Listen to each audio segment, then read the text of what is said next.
അൽഹംദുലില്ലാ അസ്സലാത്തു വസ്സലാമു അലാ റസൂലില്ലാ വ അലാ ആലിഹി വസഹ്ബിഹി അജ്മഈൻ അമ്മാ ബഅദ്. ഏറെ സ്നേഹം നിറഞ്ഞ പീസ് റേഡിയോ ശ്രോതാക്കളെ, ഇന്ന് അൽ ഇജാബയിൽ ഓൺലൈൻ സംശയ നിവാരണവുമായി നാം ഏർപ്പെടുത്തിയിട്ടുള്ള വിഷയം ഹജ്ജുമായി ബന്ധപ്പെട്ട ശ്രോതാക്കൾക്കുള്ള സംശയ നിവാരണമാണ്. ചോദ്യകർത്താക്കളുടെ സംശയ നിവാരണത്തിന് വേണ്ടി നമ്മോടൊപ്പമുള്ളത് ബഹുമാന്യ പണ്ഡിതൻ മുഹമ്മദ് സാദിഖ് മദീനിയാണ്. അദ്ദേഹത്തെ ഹാർദമായി സ്വാഗതം ചെയ്യുകയാണ്. അസ്സലാമു അലൈക്കും വറഹ്മത്തുള്ളാഹി. വലൈക്കും സലാം വറഹ്മത്തുള്ളാഹി വബറകാതുഹു. ഒരു ചോദ്യകർത്താവ് ലൈനിലുണ്ട്, നമുക്ക് നോക്കാം ആരാണ്. അസ്സലാമു അലൈക്കും വറഹ്മത്തുള്ളാഹി.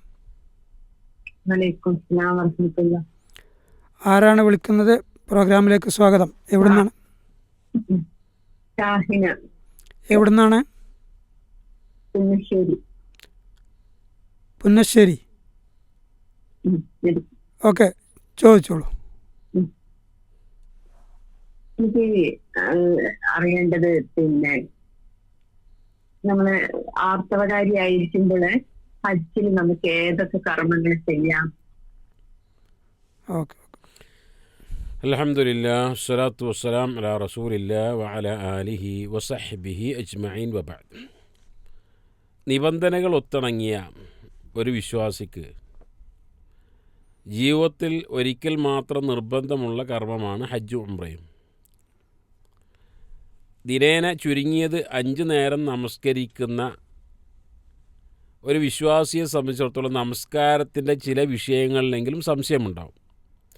അപ്പോൾ സ്വാഭാവികമായും ജീവിതത്തിൽ ഒരിക്കൽ മാത്രം നിർബന്ധമുള്ള ഹജ്ജിനെക്കുറിച്ച് ധാരാളം സംശയങ്ങളുണ്ടാവും. സ്ത്രീകൾക്കുണ്ടാവുന്ന അത്തരം സംശയങ്ങളിൽപ്പെട്ട ഒന്നാണ് ആർത്തവകാരിയാകുമ്പോൾ ഹജ്ജിൻ്റെ ഏതെല്ലാം കാര്യങ്ങൾ ചെയ്യാൻ പറ്റും, ഏതെല്ലാം കാര്യങ്ങൾ ചെയ്യാൻ പാടില്ല എന്നത്. ഇപ്പോൾ ഇതിനൊക്കെ നമുക്ക് മാതൃക റസൂലുള്ളാഹി സ്വല്ലല്ലാഹു അലൈഹി വസല്ലമയുടെ ഹജ്ജാണ്. നബിയുടെ കൂടെ ഹജ്ജ് ചെയ്തപ്പോൾ ഭാര്യമാരുണ്ട്, സ്ത്രീകളുണ്ട്. ആയിഷ റളിയല്ലാഹു അൻഹ മദീനയിൽ നിന്ന് ഇഹ്റാം ചെയ്ത് മക്കയിലേക്ക് പോയി. അവർ ആദ്യം ഉംറ ചെയ്യണം, പിന്നെ ഹജ്ജ് ചെയ്യണം എന്ന രൂപത്തിലാണ്. പക്ഷേ മക്കയിലെത്തിയപ്പോൾ അവർക്ക് ഉംറ ചെയ്യാൻ തടസ്സമുണ്ടായി, ആർത്തവമുണ്ടായി. അപ്പോൾ നബി സല്ലല്ലാഹു അലൈഹി വസല്ലം പറഞ്ഞു, വിഷമിക്കേണ്ട, ഇത് ആദം അലൈഹി സ്വലാത്തു വസ്സലാമിൻ്റെ പെൺമക്കൊക്കെ ഉള്ളതാണ്, തവാഫ് ഒഴിച്ച് ബാക്കി കർമ്മങ്ങളൊക്കെ ചെയ്യാം എന്ന് പറഞ്ഞു. അപ്പോൾ ഒരു സ്ത്രീയെ സംബന്ധിച്ചിടത്തോളം അവർക്ക് വീട്ടിൽ നിന്ന് പുറപ്പെടുമ്പോൾ ആർത്തവമുണ്ട് എങ്കിൽ അവർ ഇഹ്റാമിൽ പ്രവേശിക്കണം.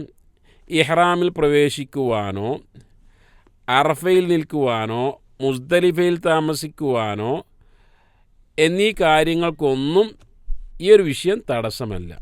ആകെ തടസ്സമുള്ളത് നിസ്കരിക്കാൻ പാടില്ല ഏത് സമയത്തും, അതേപോലെ തന്നെ പള്ളിയിൽ പ്രവേശിക്കാൻ പാടില്ല, അതേപോലെ തന്നെ തവാഫ് ചെയ്യാൻ പാടില്ല. പള്ളിയിലൂടെ പ്രവേശിച്ചിട്ട് വേണമല്ലോ തവാഫ് ചെയ്യാൻ. തവാഫ് ചെയ്യാൻ വൃത്തിയും ശുദ്ധിയും അനിവാര്യമാണ്. വലിയ ശുദ്ധിയിൽ നിന്നും ചെറിയ ശുദ്ധിയിൽ നിന്നും ശുദ്ധമാകൽ അനിവാര്യമാണ്.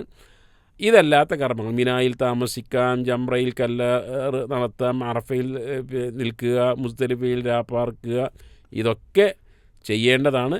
എന്നാൽ തടസ്സങ്ങൾ മാറിയാൽ, ശുദ്ധിയായി കഴിഞ്ഞാൽ പിന്നീട് ഹജ്ജിൻ്റെ തവാഫ് ഒക്കെ അവർക്ക് പിന്നീട് ചെയ്യാവുന്നതാണ് ഇൻഷാ അല്ലാഹ്. സഫാ മർവക്കിടയിൽ സഅയിൻ്റെ കാര്യത്തിൽ കൂടി സ്വാഭാവികമായും തവാഫിന് ശേഷമാണല്ലോ സഅയി ഉണ്ടാകുക.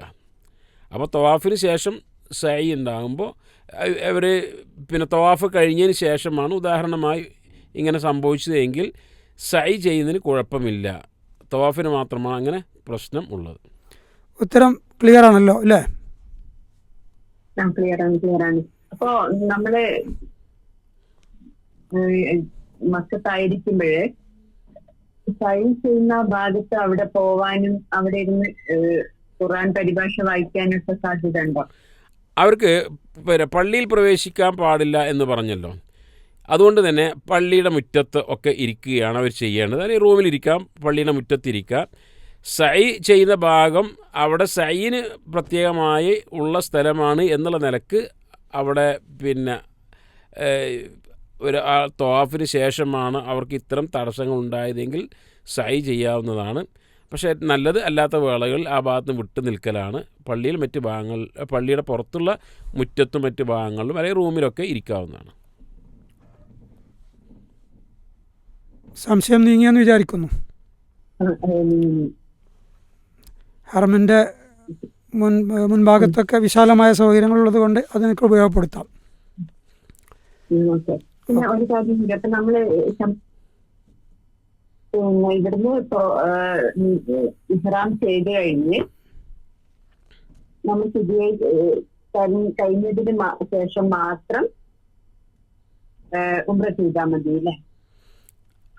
അതായത് ഒരാൾക്ക് ഒരു സ്ത്രീയെ സംബന്ധിച്ചിടത്തോളം അവർക്ക് ഉംറ ചെയ്യുന്നതിന് മുമ്പ് തടസ്സമുണ്ടായി എങ്കിൽ, ഇപ്പോൾ ഇഹ്റാമിൽ പ്രവേശിക്കുന്നതിന് മുമ്പ് തന്നെ തടസ്സമുണ്ടായി എന്ന് വിചാരിക്കുക, അവർക്ക് വേണമെങ്കിൽ ഉംറ ചെയ്യാതിരിക്കാം, ഇഹ്റാമിൽ പ്രവേശിക്കാതെ ഉംറ ചെയ്യാതിരിക്കാം. പക്ഷേ കാലങ്ങളായി കാത്തിരുന്ന് കിട്ടിയ ഒരു അസുലഭ സന്ദർഭം എന്നുള്ള നിലക്ക് ആരും അത് പാഴാക്കാറില്ല. ആർത്തവകാരിയാണെങ്കിലും ഇഹ്റാമിൽ പ്രവേശിക്കുക, ഉംറക്ക് മാത്രമാണെങ്കിൽ അവർ ഉംറക്ക് പ്രവേശിക്കുക.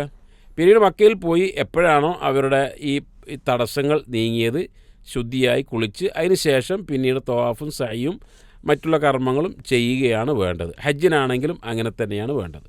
മറ്റൊരു ചോദ്യം, 50 വയസ്സിന് മുകളിൽ വയസ്സായ സ്ത്രീകൾക്ക് മഹറമില്ലാതെ ഹജ്ജിന് പോകാമോ എന്നാണ് പീസ് റേഡിയോയിലേക്ക് എഴുതി കിട്ടിയ ചോദ്യം. സ്ത്രീകളുടെ യാത്രയുമായി ബന്ധപ്പെട്ട് പീസ് റേഡിയോയിലൂടെ പലതവണ നമ്മൾ മറുപടി പറഞ്ഞതും വലിയ ചർച്ചകളും ആശങ്കകളും ഉള്ള ഒരു വിഷയം കൂടിയാണ്. അതായത് സ്ത്രീയെ ഇസ്ലാം കാണുന്നത് അവൾക്ക് സുരക്ഷിതത്വം, അവളുടെ സുരക്ഷ, ഇതൊക്കെ ഇസ്ലാം പരിഗണിക്കുകയാണ്. അവൾ വീട്ടിലെ രാജ്ഞിയാണ്, കുട്ടികളെ പരിപാലിക്കേണ്ടവരാണ്, ഇതല്ലാത്ത എല്ലാ കാര്യങ്ങളും അവൾ നിക്ഷിപ്തമാണ്. അതുകൊണ്ട് അവൾ യാത്ര ചെയ്യുമ്പോൾ ഉള്ള നിബന്ധന പറഞ്ഞു, ഒരു യാത്ര എന്ന് പറയാവുന്ന ദൂരമാണ് എങ്കിൽ അവളുടെ കൂടെ ഭർത്താവോ അല്ലെങ്കിൽ മഹ്റമായി വിവാഹബന്ധം നിഷിദ്ധമാക്കപ്പെട്ട ആളുകൾ ഉണ്ടായിരിക്കണം. ലാ തുസാഫിറന്ന ഇംറാത്തുൻ ഇല്ലാ മഅ ദി മഹ്റം, മഹ്റമോട് കൂടിയല്ലാതെ ഒരു സ്ത്രീ യാത്ര ചെയ്യരുത് എന്നാണ്. അത് ചില ഹദീസുകൾ 1 ദിവസത്തെ യാത്ര, 2 ദിവസത്തെ യാത്ര, 3 ദിവസത്തെ യാത്ര എന്നൊക്കെ വന്നിട്ടും മൊത്തത്തിൽ ഒരു യാത്ര എന്ന നാട്ടിലെ ഒരു സ്വഭാവം വെച്ച് പറയാവുന്ന ദൂരമാണ് എങ്കിൽ അവരൊക്കെ ഇങ്ങനെ ആരെങ്കിലും ഉണ്ടായിരിക്കണമെന്നാണ്. അത് ഹജ്ജിനും ഉംറയ്ക്കും വേണ്ടിയുള്ള യാത്രയാകട്ടെ മറ്റ് അനുവദിക്കപ്പെട്ട യാത്രകളാകട്ടെ അവിടെയൊക്കെ ആ രൂപത്തിൽ തന്നെയാണ് ഉള്ളത്. മദ്ഹബുകൾ എടുത്ത് പരിശോധിക്കുകയാണ് എങ്കിൽ ഷാഫി മദ്ഹബിൽ ഉള്ള ഒരു അഭിപ്രായം, ഒരു കൂട്ടം സ്ത്രീകൾ യാത്ര ചെയ്യുകയാണ്, അത് അവരുടെ സുരക്ഷിതത്വത്തെ ബാധിക്കുകയില്ല എന്ന് പറഞ്ഞാൽ സുരക്ഷിതമായി അവർക്ക് യാത്ര ചെയ്യാമെങ്കിൽ അങ്ങനെ യാത്ര ചെയ്യുന്നതിന് ഉംറയ്ക്ക് പോകുന്നതിന് കുഴപ്പമില്ല എന്നാണ്. അത് ചില തെളിവുകളൊക്കെ അവർ കൊണ്ടുവരുന്നുണ്ട്. എന്നാൽ നമ്മൾ ഒന്നുകൂടെ പരിശോധിക്കുകയാണെങ്കിൽ തെളിവുകൾ വെച്ച് ഒന്നുകൂടെ പരിശോധിക്കുക. ഇപ്പോൾ ഉദാഹരണമായി റസൂലുള്ളാഹി സ്വല്ലല്ലാഹു അലൈഹി വസല്ലമയുടെ മുമ്പിൽ ഒരു സ്വഹാബി വന്ന് പറഞ്ഞു, ഇന്നി തുതിബ്തു, നബിയെ ഞാൻ യുദ്ധത്തിന് വേണ്ടി പേര് രജിസ്റ്റർ ചെയ്യപ്പെട്ടിട്ടുണ്ട്, എന്നാൽ വഖറജത്ത് ഇംറഅത്തി ഹാജ, എൻ്റെ ഭാര്യയാണെങ്കിൽ ഹജ്ജിന് പുറപ്പെടുകയും ചെയ്തിട്ടുണ്ട് എന്ന് പറഞ്ഞു. അപ്പോൾ നബി സല്ലല്ലാഹു അലൈഹി വസല്ലം പറഞ്ഞു, എങ്കിൽ ഹുജ്ജ് മഅ ഇംറഅത്തിക്, നിൻ്റെ ഭാര്യയുടെ കൂടെ പോയി നീ ഹജ്ജ് ചെയ്യ് എന്ന് പറഞ്ഞു. അപ്പോൾ സ്വാഭാവികമായും സഹായിമാർ ജീവിച്ചിരിക്കുന്ന കാലത്ത് ഒരു സ്ത്രീ ഒറ്റയ്ക്ക് യാത്ര ചെയ്യുക സുരക്ഷിതമായി തന്നെ ആയിരിക്കും അവർ പോയത്. എന്നിട്ടും അദ്ദേഹത്തോട് പറഞ്ഞത് നിൻ്റെ ഭാര്യയുടെ കൂടെ പോയി ഹജ്ജ് ചെയ്യണം എന്നാണ്. അത് വെച്ച് നോക്കുമ്പോൾ സ്ത്രീകൾ ഇങ്ങനെയുള്ള നിബന്ധനകൾ പാലിക്കണം. പണ്ഡിതന്മാർ പറഞ്ഞു ഹജ്ജ് ഉംറ എന്നിവ ചെയ്യാൻ നിബന്ധനകളുണ്ട്. ആ നിബന്ധനകൾപ്പെട്ട മനിസ്തത്ത ഇലൈഹി സബീല, അവിടെ എത്തിപ്പെടാൻ കഴിയുന്ന ആൾ. അപ്പോൾ സാമ്പത്തികമായ ശേഷി ഉണ്ടായിരിക്കണം, സ്ത്രീയാട്ടെ പുരുഷനാട്ടെ.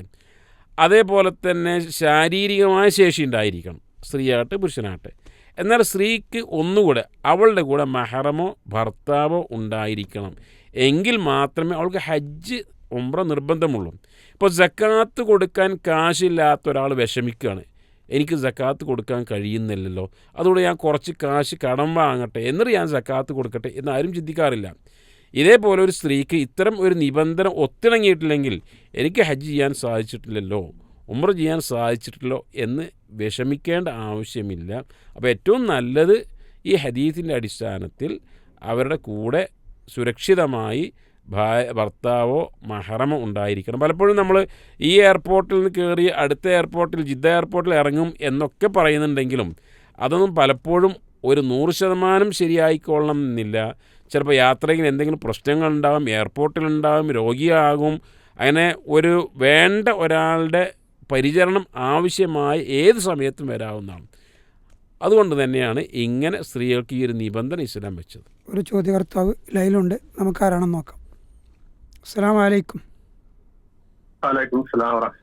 അലിജാബ ഹജ്ജുമായി ബന്ധപ്പെട്ട ഓൺലൈൻ സംശയ നിവാരണ പ്രോഗ്രാമിലേക്ക് സ്വാഗതം. ആരാണ് വിളിക്കുന്നത്?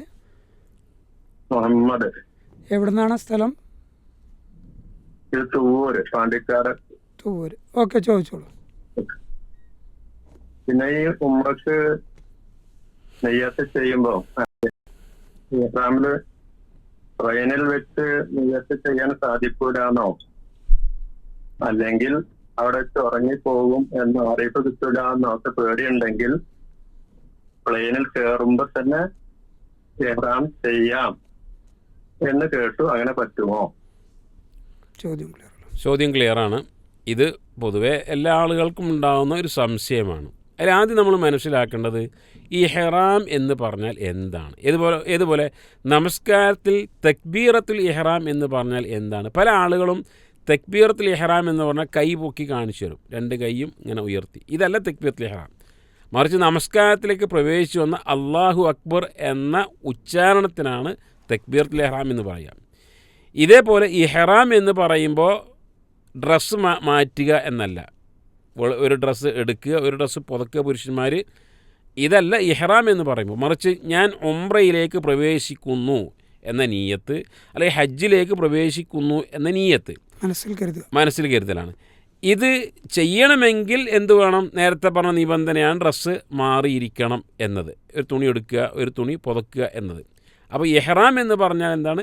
ഞാൻ ഹജ്ജിലേക്ക് അല്ലെങ്കിൽ ഉംറയിലേക്ക് പ്രവേശിക്കുന്നു എന്ന മനസ്സിൻ്റെ കരുതലാണ്.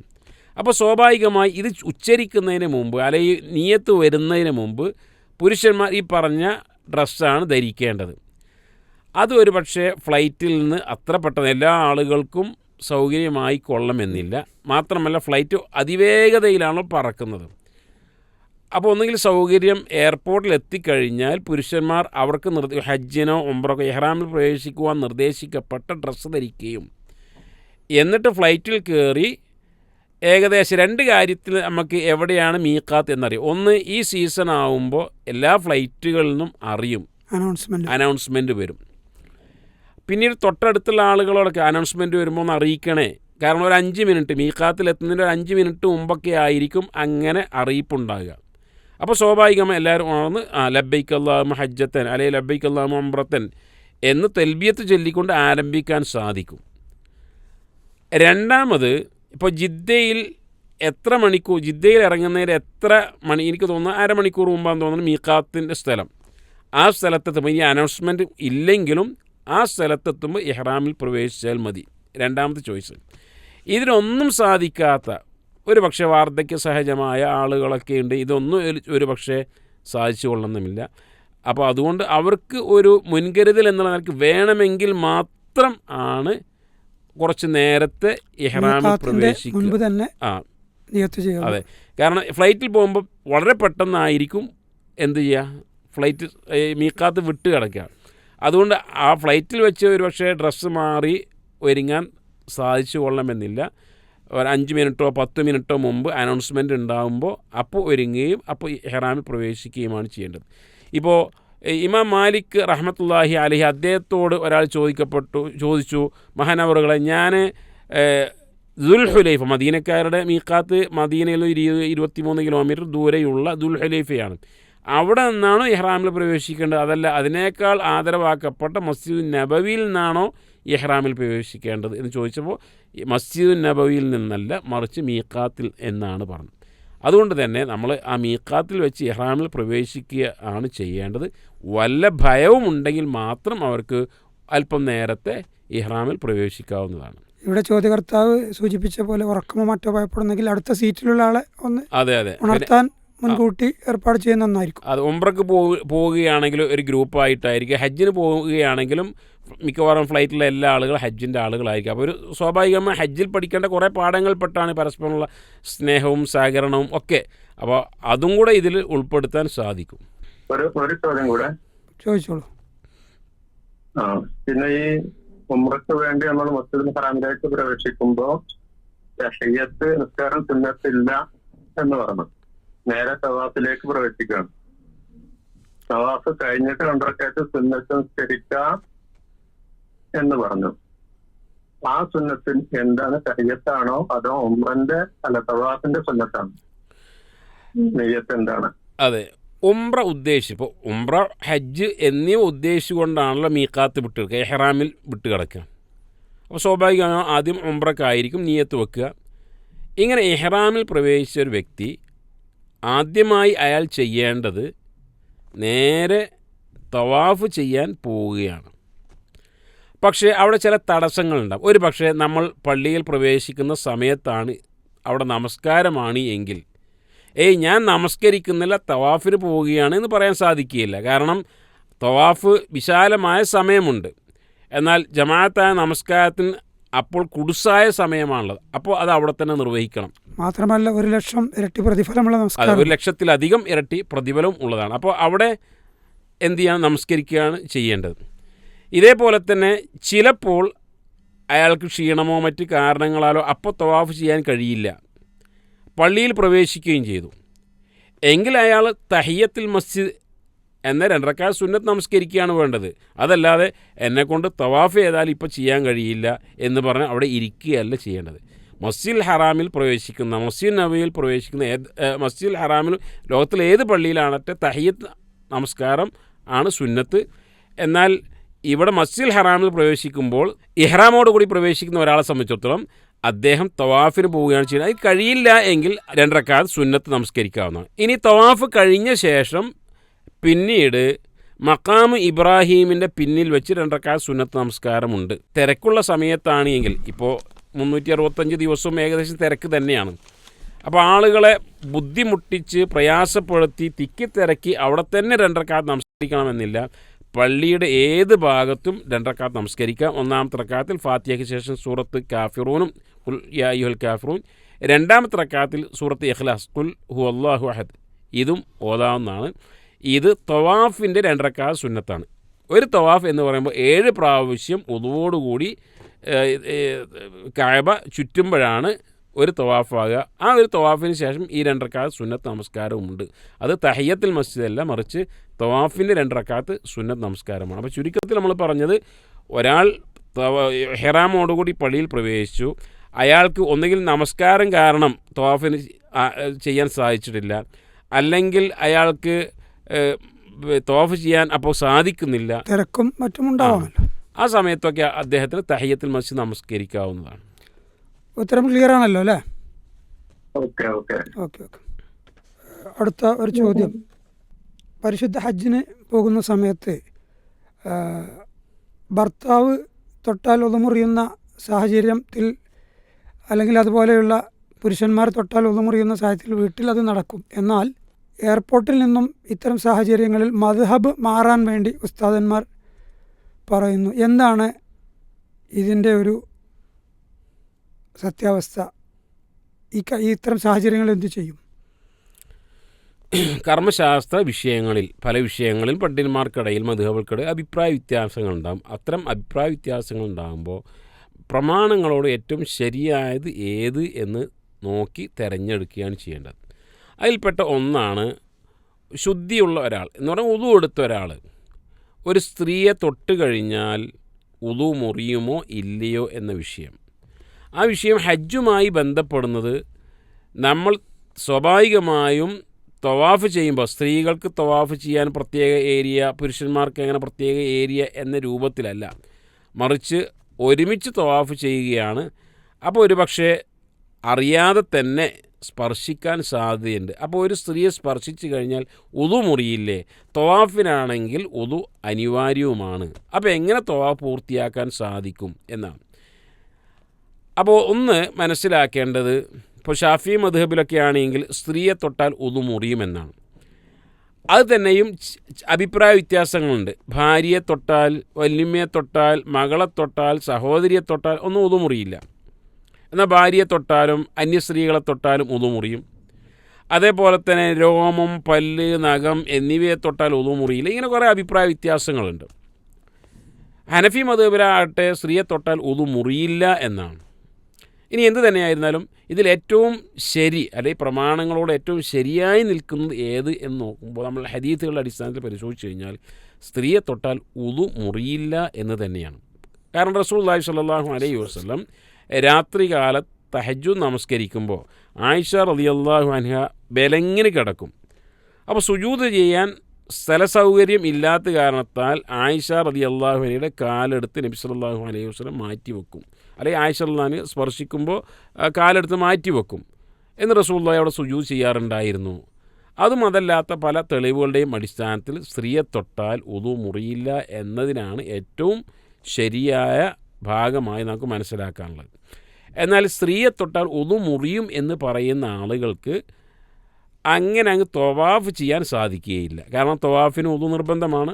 അപ്പോൾ തവാഫ് ചെയ്യാൻ സാധിക്കില്ല. അതിന് ഉസ്താദന്മാർ പറയുന്ന ഒരു ന്യായം എന്തെന്ന് വെച്ചാൽ, ഇഹ്റാമിൽ പ്രവേശിച്ച് കഴിഞ്ഞാൽ പറയും നമ്മൾ തൽക്കാലം തവാഫ് കഴിയുന്നത് വരെ എന്താണ് നമ്മൾ മദ്ഹബ് മാറുകയാണ്. ഷാഫി മദ്ഹബിൽ നിന്ന് മാറി ഹനഫി മദ്ഹബിലേക്ക് പോകും. സത്യത്തിൽ ഈ പറയുന്ന ആളുകളൊന്നും തന്നെ കൃത്യമായും ഷാഫി മദ്ഹബിൻ്റെയോ ഹനഫി മദ്ഹബിൻ്റെയോ അടിസ്ഥാനത്തിലല്ല ജീവിക്കുന്നത്, ജീവിതം ചിട്ടപ്പെടുത്തിയത്. നാട്ടിൽ എന്ത് ചെയ്യുന്നു, ഭൂരിപക്ഷം ആളുകൾ എന്ത് ചെയ്യുന്നു, കാലങ്ങളായി തലമുറകൾ എന്ത് ചെയ്തു വരുന്നു എന്നതിൻ്റെ അടിസ്ഥാനത്തിലാണ്.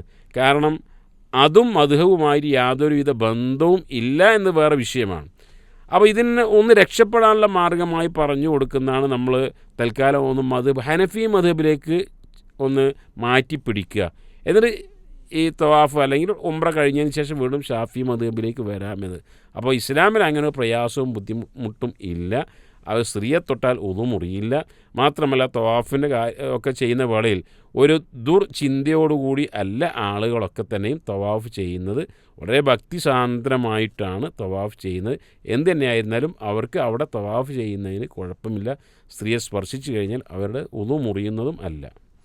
മറ്റൊരു ചോദ്യം എഴുതി കിട്ടിയത്, ഹജ്ജ് ചെയ്യാൻ കഴിയാതെ മരിച്ചുപോയ ഒരാൾക്ക് വേണ്ടി മറ്റൊരു വ്യക്തി ഹജ്ജ് ചെയ്യുമ്പോൾ രണ്ടു പേർക്കും തുല്യമായി പ്രതിഫലം ലഭിക്കുമോ എന്നാണ്.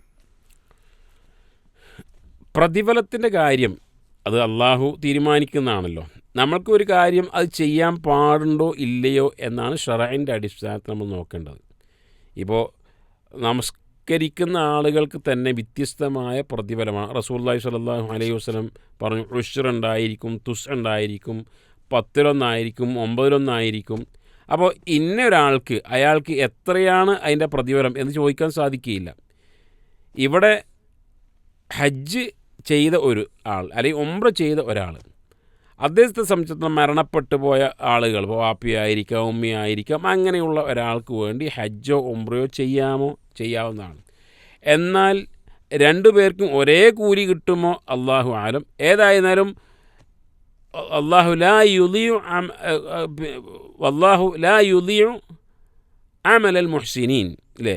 നല്ലവരായ സുഹൃതം ചെയ്യുന്ന ആളുകളുടെ അമലുകൾ അല്ലാഹു സുബ്ഹാനഹു വ തആല നിഷ്ഫലമാക്കുകയില്ല.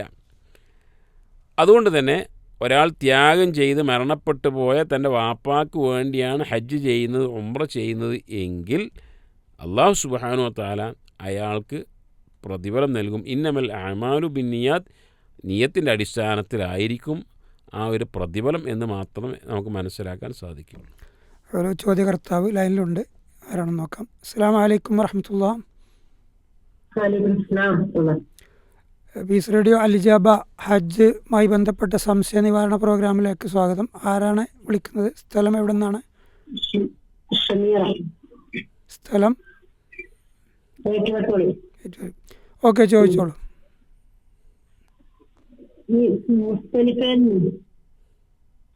നമസ്കാരം കഴിഞ്ഞിട്ട്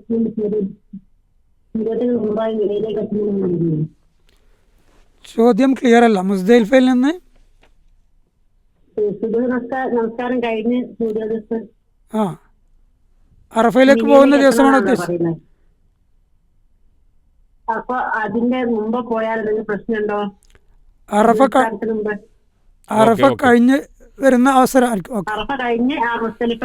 ഓക്കെ ഓക്കെ ശരി. ദുൽഹജ്ജ് 9 അന്ന്, അത് അറഫ ദിവസമാണല്ലോ, ദുൽഹജ്ജ് 9 അന്ന് ളുഹറോട് കൂടി സവാലിന് ശേഷം അറഫയിൽ പ്രവേശിക്കുന്നു. അറഫയുടെ ബൗണ്ടറി പരിധിക്കുള്ളിലാണ് നിൽക്കേണ്ടത്. പിന്നീട് അറഫയിൽ നിന്ന് പുറപ്പെടുന്നത് ദുൽഹജ്ജ് 9 അന്ന് മഗ്രിബ് ശേഷമാണ്, മഗ്രിബിന് ശേഷമാണ്. മഗ്രിബ് നമസ്കരിക്കാതെ തന്നെ ഉടനെ മുസ്ദലിഫയിലേക്ക് നീങ്ങുക. അവിടെ മുസ്ദലിഫയിൽ രാപ്പാർക്കുക. അവിടെ ചെയ്യാനുള്ള കർമ്മം എത്തിയ ശേഷം മഗ്രിബ് 3 റക്അത്തും ഇഷ 2 റക്അത്ത് കസ്റുമായി നമസ്കരിക്കുക, വിശ്രമിക്കുക എന്നുള്ളതാണ്. മുസ്ദലിഫയിൽ രാപ്പാർക്കുക എന്ന് പറഞ്ഞാൽ അതാണ് ഹജ്ജിൻ്റെ ഘടകങ്ങളിൽപ്പെട്ട ഒരു കാര്യം കൂടിയാണത്. പിന്നീട് അവിടെ നിന്ന് പുറപ്പെടേണ്ടത് സുബഹി നമസ്കാര ശേഷമാണ്. സുബഹി നമസ്കാര ശേഷം മഷ്അൽ ഹറാമിൽ പ്രാർത്ഥനകളൊക്കെ കഴിഞ്ഞ് പിന്നീട് ദുൽഹജ്ജ് 10 പെരുന്നാൾ ദിവസമായി നേരെ ജംറത്തുൽ അഖബയിലേക്ക് കല്ലേറിന് വേണ്ടി പോവുകയാണ്. ഇവിടെ ചോദ്യം, ഈ മുസ്ദലിഫയിൽ രാപ്പാർക്കൽ ഒന്നുകിൽ പൂർണ്ണമായി ഒഴിവാക്കിയോ അല്ലെങ്കിൽ അർദ്ധരാത്രി വരെ നിന്നോ അവിടെ നിന്ന് കല്ലേറിന് പോകാൻ പാടുണ്ടോ, പുറപ്പെടാൻ പാടുണ്ടോ എന്നാണ്. സുബഹിന്റെ മുമ്പ് പുറപ്പെടാൻ പാടുണ്ടോ? അതെ, സുബഹിക്ക് മുമ്പ് പുറപ്പെടാൻ പാടുണ്ടോ എന്നാണ്. റസൂലുള്ളാഹി സ്വല്ലല്ലാഹു അലൈഹി വസല്ലം അവിടെ ചില റുഖ്സ നൽകിയ ഹദീസുകൾ കാണാൻ സാധിക്കും, ഇളവ് നൽകിയ. ഇപ്പോൾ സ്ത്രീകൾക്കാകട്ടെ, രോഗികൾക്കാകട്ടെ, അങ്ങനെയുള്ള പ്രയാസമുള്ള ആളുകൾക്കാകട്ടെ, അങ്ങനെയുള്ള ആളുകൾക്ക് സുബഹിക്ക് മുമ്പായി പുറപ്പെടുന്നതിന് കുഴപ്പമില്ല. എന്നാൽ അല്ലാത്ത ആളുകളെ സംബന്ധിച്ചിടത്തോളം അവർ മുസ്ദലിഫയിൽ പൂർണ്ണമായി രാപ്പാർത്ത് സുബഹിക്ക് ശേഷമാണ് അവർ മുസ്ദലിഫയിൽ നിന്നും മിനായിലേക്ക് ജംറത്തുൽ അഖബയിലേക്ക് ജംറ എറിയുവാൻ വേണ്ടി പോകേണ്ടത്. ഉത്തരം വ്യക്തമാണല്ലോ. അങ്ങനെ അല്ല, അങ്ങനെ ചെയ്തില്ലെങ്കിൽ പ്രശ്നമുണ്ടോ? കഴിഞ്ഞ വർഷം ഹജ്ജിൽ പോയിരുന്നു. അപ്പോൾ സുബഹിന് മുമ്പ് ഞങ്ങൾ അവിടെ പോയിക്ക്. നിങ്ങളുടെ കാര്യത്തിൽ പിന്നെ ഈ പറഞ്ഞ ഇളവുകൾ ലഭിക്കുവാനുള്ള എന്തെങ്കിലും കാരണങ്ങളുണ്ടോ? രോഗമോ വാർദ്ധക്യ സഹജമായ പ്രശ്നം? അല്ല, സ്ത്രീകളെ സംബന്ധിച്ചിടത്തോളം അവർക്ക് അങ്ങനെ പോകുന്നതിന് കുഴപ്പമില്ല, അവർക്ക് പോകാവുന്നതാണ്. ഓക്കെ, അനുവദനീയമാണെന്നാണ് പറഞ്ഞത്. ക്ലിയർ ആയല്ലോ അല്ലേ? പ്രായശ്ചിത്തം ഉണ്ടോന്നോ ചോദ്യം? ഇല്ല, അവർക്ക് പ്രായശ്ചിത്തമില്ല. സ്ത്രീകൾക്ക്, രോഗികൾക്ക്, കുട്ടികൾക്ക്, അങ്ങനെയുള്ള ആളുകൾക്കൊക്കെ സുബഹിക്ക് മുമ്പ് തന്നെ പോകാവുന്നതാണ്. അല്ലാഹ്. നമുക്ക് എഴുതി കിട്ടിയ മറ്റൊരു ചോദ്യം നോക്കാം. ഒരാൾക്ക് വേണ്ടി പകരം ഹജ്ജ് ചെയ്യുന്ന വ്യക്തി അറുക്കുമ്പോൾ, ഉളുഹിയത്ത് അറുക്കുമ്പോൾ എന്നാണ് ചോദ്യകർത്താവ് എഴുതിയിട്ടുള്ളത്. അത് തെറ്റിയതായിരിക്കാം, ഫിദിയായിരിക്കും ഉദ്ദേശിച്ചത്. ഈ അറവിനുള്ള പണം ഹജ്ജ് ചെയ്യുന്ന വ്യക്തിയാണോ അതോ ആർക്ക് വേണ്ടിയാണോ ചെയ്യുന്നത് അവരാണോ പണം മുടക്കേണ്ടത് എന്നാണ് ചോദ്യകർത്താവ് ചോദ്യമായി ഉന്നയിച്ചിട്ടുള്ളത്. ഒരാൾക്ക് വേണ്ടി ഹജ്ജോ ഉംറയോ ചെയ്യുന്ന ആൾ അത് 2 രൂപത്തിലുണ്ടായിരിക്കും. ഒന്ന് മരണപ്പെട്ട ഒരാൾക്ക് വേണ്ടി ചെയ്യുക, മരണപ്പെട്ട ഒരാൾക്ക് വേണ്ടി ഹജ്ജ് ചെയ്യുക. അപ്പോൾ സ്വാഭാവികമായും മരിച്ച വ്യക്തി കാശ് തരില്ലല്ലോ, അത് സംഭവിക്കുകയില്ല.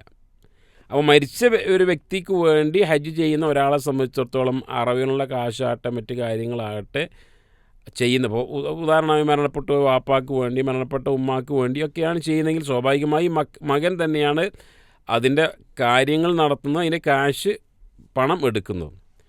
എന്നാൽ ജീവിച്ചിരിക്കുന്ന വ്യക്തികൾക്ക് വേണ്ടി അങ്ങനെ ഹജ്ജ് ചെയ്യാവുന്നതാണ്. സാധാരണ ബദലുൽ ഹജ്ജ് എന്നൊക്കെയാണ് പറയാം. അതായത് ജീവിച്ചിരിക്കുന്ന വ്യക്തിക്ക് സാമ്പത്തികമായി നല്ല ശേഷിയുണ്ട്, എന്നാൽ ശാരീരികമായി അയാൾക്ക് സാധിക്കുകയുമില്ല. അപ്പോൾ ഒരാൾക്ക് പണം നൽകി അയാൾ പറയും, നിങ്ങൾ എനിക്ക് വേണ്ടി ഹജ്ജ് ചെയ്യണമെന്ന് പറയുക. അത് ഏതൊരു വ്യക്തിയെയും വക്കാലത്ത് ഏൽപ്പിക്കാവുന്നതാണ്. അപ്പോൾ സ്വാഭാവികമായും സാമ്പത്തിക ശേഷിയുള്ള വ്യക്തിയാണ് അദ്ദേഹം, അതിനുള്ള എല്ലാ ചിലവും കൊടുക്കേണ്ടി വരും. ഇനി അയാൾ പറയാം, വേണ്ട, എനിക്ക് അല്പം കൂടെ അധികം കാശ് ലഭിക്കണം, ഞാൻ എൻ്റെ ഡ്യൂട്ടി ഒഴിവാക്കി പോവുകയാണ്, ഞാൻ ഇത്രയും കാലം വീട്ടിൽ നിന്ന് വിട്ടു നിൽക്കുകയാണ്, ഇത്ര ക്യാഷ് തരികയാണ് എങ്കിൽ ഞാൻ നിങ്ങൾക്ക് വേണ്ടി ഹജ്ജ് ചെയ്യാം എന്ന് പറഞ്ഞ് അദ്ദേഹം സമ്മതിക്കുകയാണെങ്കിൽ ചെയ്യാവുന്നതാണ്. അങ്ങനെ മറ്റൊരാൾ, ജീവിച്ചിരിക്കുന്ന ഒരാൾക്ക് വേണ്ടി സാമ്പത്തിക ശേഷിയുള്ള ജീവിച്ചിരിക്കുന്ന ഒരാൾക്ക് വേണ്ടി മറ്റൊരാൾ ഹജ്ജ് ചെയ്യുകയാണെങ്കിൽ സ്വാഭാവികമായും അറവിൻ്റെ അതിന് ഹദി എന്നാണ് പറയുക. തമത്തുവായിട്ടോ ഖിറാനായിട്ടോ ഹജ്ജ് ചെയ്യുന്ന ഒരാളെ സംബന്ധിച്ചിടത്തോളം അയാൾക്ക് അറവ് നിർബന്ധമാണ്. ആ അറവിന് ഹദി എന്നാണ് പറയുക. അതിൽ നിന്നും അദ്ദേഹത്തിന് ഭക്ഷിക്കാവുന്നതാണ്. മറ്റ് പല അറവുകളുണ്ട്. ഉളുഹിയ്യത്ത് അത് ഹജ്ജുമായി ബന്ധപ്പെട്ടതല്ല. അതുപോലെ ഹജ്ജിൽ സംഭവിക്കാവുന്ന അബദ്ധങ്ങൾ, അതിന് പലതരത്തിലുള്ള അറവുകളുണ്ട്. അതിന് ഫിദിയ എന്നാണ് പറയുക. ഹാജിയാരെ സംബന്ധിച്ചിടത്തോളം അറവ് എന്ന് പറയുമ്പോൾ തമത്വ ഖിറാനോ ആയിട്ട് ഹജ്ജ് ചെയ്യുന്ന ആൾ ചെയ്യുന്ന ഹദീനാണ് പറയുക. അതിൻ്റെ ക്യാഷ് ഈ ജീവിച്ചിരിക്കുന്ന ഹജ്ജ് ചെയ്യാൻ കൽപ്പിച്ച വ്യക്തിയാണ് കൊടുക്കേണ്ടത്. മറ്റൊരു ചോദ്യം എഴുതി കിട്ടിയത്, ഹജ്ജ് ചെയ്യുന്നവൻ തൻ്റെ കുടുംബത്തിൽ 400 പേർക്ക് ശുപാർശ നടത്തിയാൽ സ്വീകരിക്കപ്പെടും എന്ന് സംസ്ഥാന ഹജ്ജ് കമ്മിറ്റി വെബ്സൈറ്റിൽ വിവരിക്കുന്നു. ഇതിൻ്റെ ഒരു ലിങ്ക് കൂടി ചോദ്യകർത്താവ് കൊടുത്തിട്ടുണ്ട്. ഇതിനെക്കുറിച്ചൊന്ന് വിശദീകരിക്കാമോ എന്നാണ് അദ്ദേഹം ആവശ്യപ്പെടുന്നത്. അല്ലാഹു ആലം. ഹജ്ജിൻ്റെ മഹത്വങ്ങൾ, ഫദായിലുകൾ പറഞ്ഞ കൂട്ടത്തിൽ ഇങ്ങനെ ഒരു ഹദീസ് ശ്രദ്ധയിൽപ്പെട്ടിട്ടില്ല. ഇപ്പോൾ പൊതുവെ ശുഹദാക്കൾക്ക് വേണ്ടി ശുഹദാക്കളെ ഫദായിലുകൾ, ശ്രേഷ്ഠതകൾ പറയുന്ന കൂട്ടത്തിൽ കുടുംബത്തിലെ 70 ആളുകൾക്ക് വേണ്ടി ശുപാർശ പറയാൻ അനുവാദമുണ്ട് എന്നൊക്കെ കാണാൻ സാധിക്കും. ഹജ്ജിനെക്കുറിച്ച് ഇങ്ങനെ ശ്രദ്ധയിൽപ്പെട്ടിട്ടില്ല. പൊതുവെ ഹജ്ജിൻ്റെ ഫദായിലുകളൊക്കെ മനസ്സിലാക്കിയ കൂട്ടത്തിൽ ഇത്തരം ഒരു ഹദീസ് സഹിയായി ശ്രദ്ധയിൽപ്പെട്ടിട്ടില്ല. അസ്സലാമു അലൈക്കും വറഹ്മത്തുള്ളാഹി.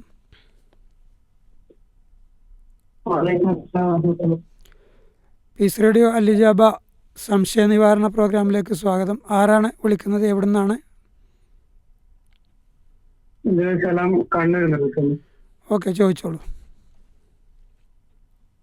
തവാഫിന്റെ സമയത്ത് ഒളു നഷ്ടപ്പെട്ടാല് സ്ത്രീകൾക്ക്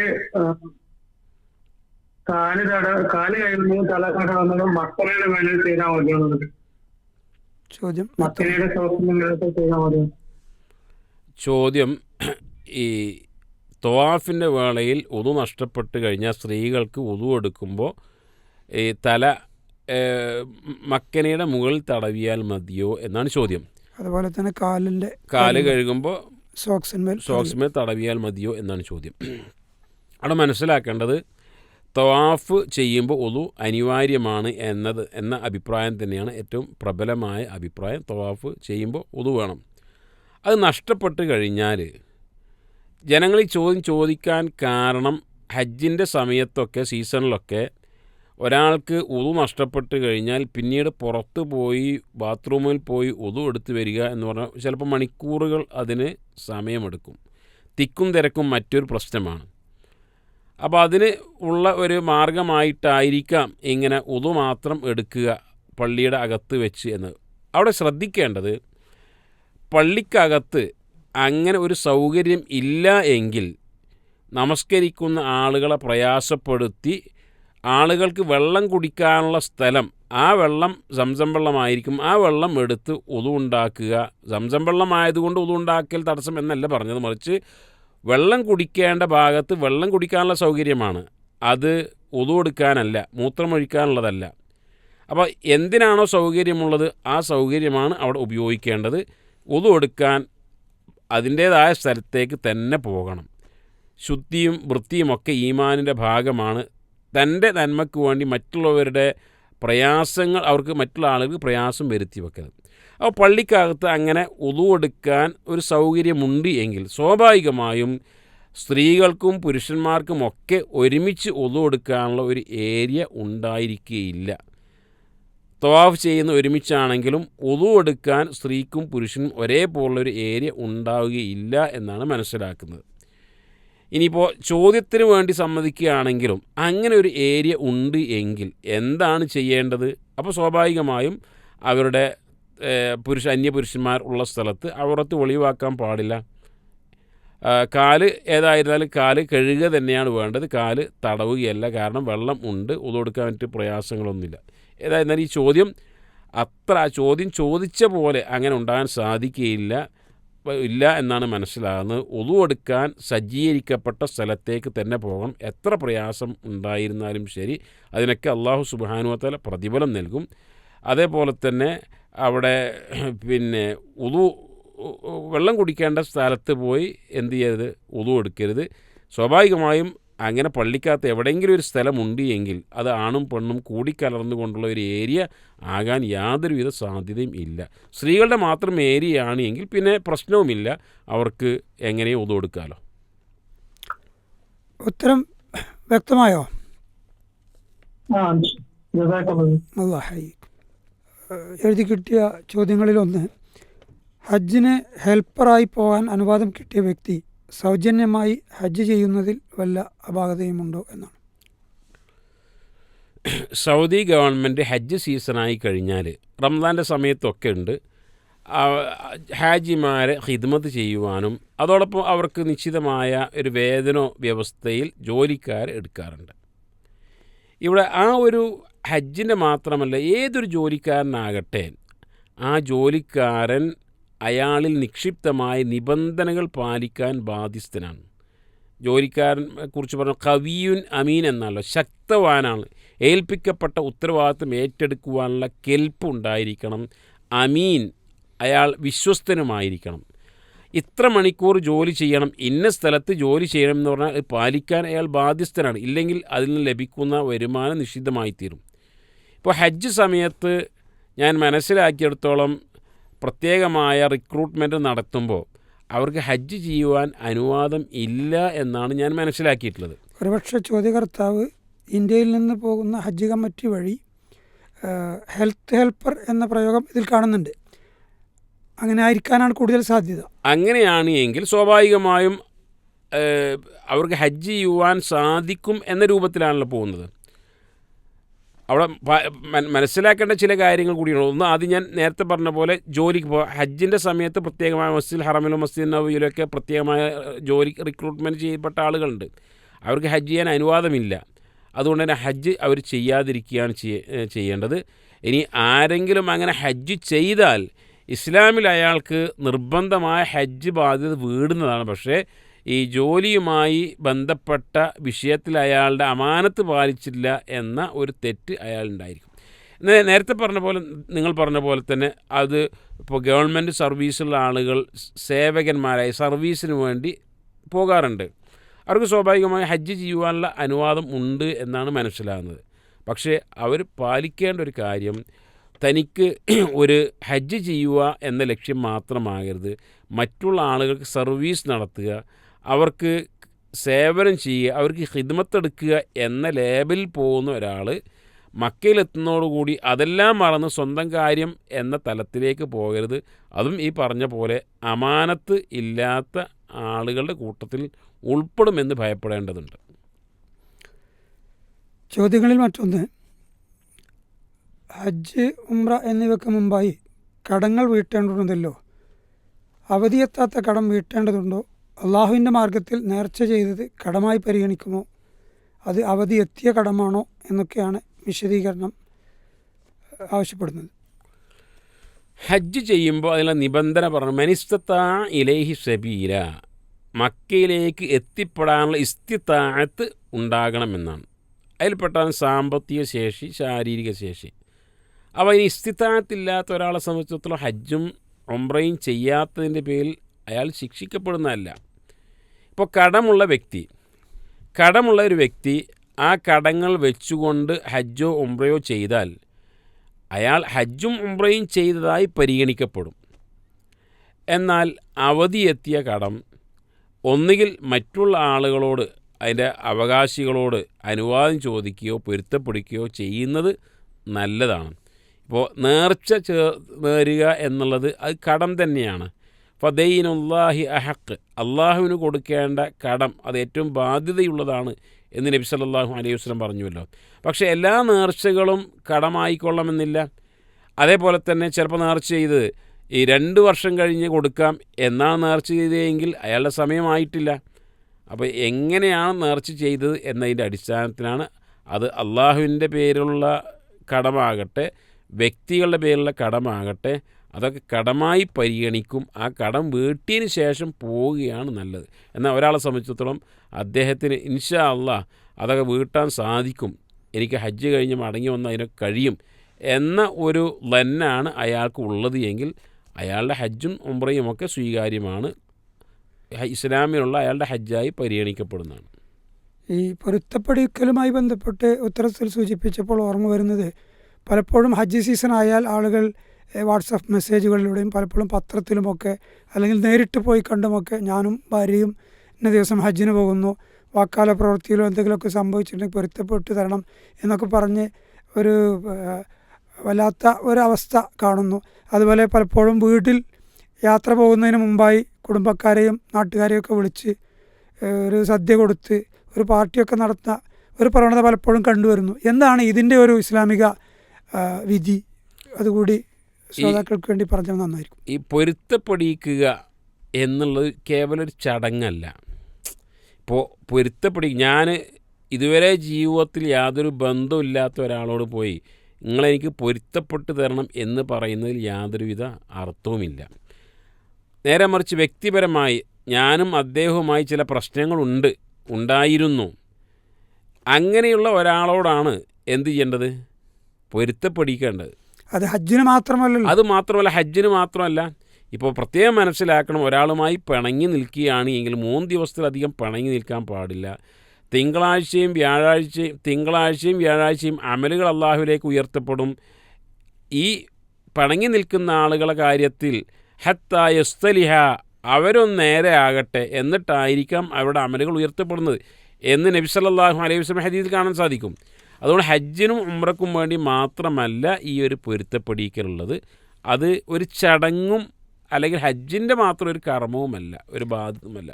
അതേപോലെ തന്നെ ഹജ്ജിനോടനുബന്ധിച്ച് ഹജ്ജ് തന്നെ ഇന്നത്തെ കാലത്ത് വലിയ സാമ്പത്തിക ബാധ്യതയുള്ളതാണ്.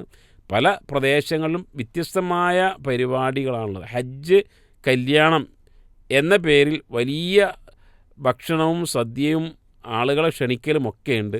അതൊക്കെ ഒരു പക്ഷേ ഒരു ധൂർത്തിൻ്റെ ഗണത്തിലാണ് ഉൾപ്പെടുക എന്നാണ് മനസ്സിലാക്കേണ്ടത്. മാത്രമല്ല പലപ്പോഴും അതൊരു ഹജ്ജിന് പോകുന്നത് നാലാൾ അറിയട്ടെ എന്ന തരത്തിലേക്ക് പൈശാചികമായി ചിന്തിക്കാനും ചിന്തിപ്പിക്കുവാനും ഒക്കെ കാരണമായി പോകാറുണ്ടോ എന്ന് പോലും പലപ്പോഴും സംശയിക്കാവുന്ന തരത്തിലാണ് ജനങ്ങളുടെ പല നീക്കങ്ങളും കണ്ടുവരാറുള്ളത്. ഒരു പക്ഷേ അതുകൊണ്ടൊക്കെ ആയിരിക്കാം മൻ ഹജ്ജ ഫലം യർഫുസ് വലം യഫ്സുഖ്, ഫിസ്ക്,